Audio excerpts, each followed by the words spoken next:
বুঝতে আছে হ্যাঁ কাকা আপনার এখন কেমন লাগতেছে? ভালো লাগতেছে। আপনি শীতের কম্বল পেয়ে আপনার কেমন অনুভূতি? ভালো অনুভূতি, ভালো আমাদের লাগতেছে। জন্য দোয়া করবেন। অবশ্যই আমরা সবাই ইনশাআল্লাহ। ছাত্র মানুষ। আমরা জন্য দোয়া করি, আপনারা আমার জন্য দোয়া করবেন। ইনশাআল্লাহ দোয়া করবো। আমাদের কাকা, আপনি কি সামাজিক করে? যোগাযোগ মাধ্যম আমি তো আগে ওই ডেলি কাজ করতাম, এখন অসহায়। এখন তো অসহায় নেই, অসুস্থ আছে এই প্রায় 2-3 বছর। তো সমস্যা কি আপনার? আমার লিভারে টিউমার হয়েছে।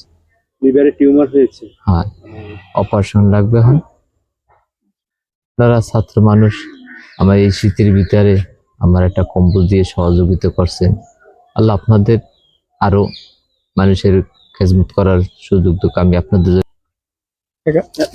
এই যে আমার চিকিৎসার জন্য আপনারা কিছু সাহায্য করবো। আমরা আলহামদুলিল্লাহ স্টুডেন্ট মানুষ, আমরা সামাজিক গ্রুপ মাধ্যমে আসছি, আমাদের পিসপুর আড্ডা গ্রুপ থেকে আপনারা চিকিৎসার জন্য কিছু সাহায্য করবেন।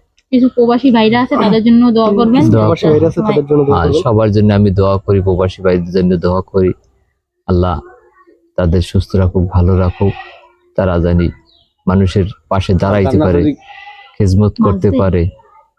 এই যে আমি দোয়া করি তাদের জন্য, তারাও আমার জন্য দোয়া করবে, আমিও তাদের জন্য দোয়া করবো।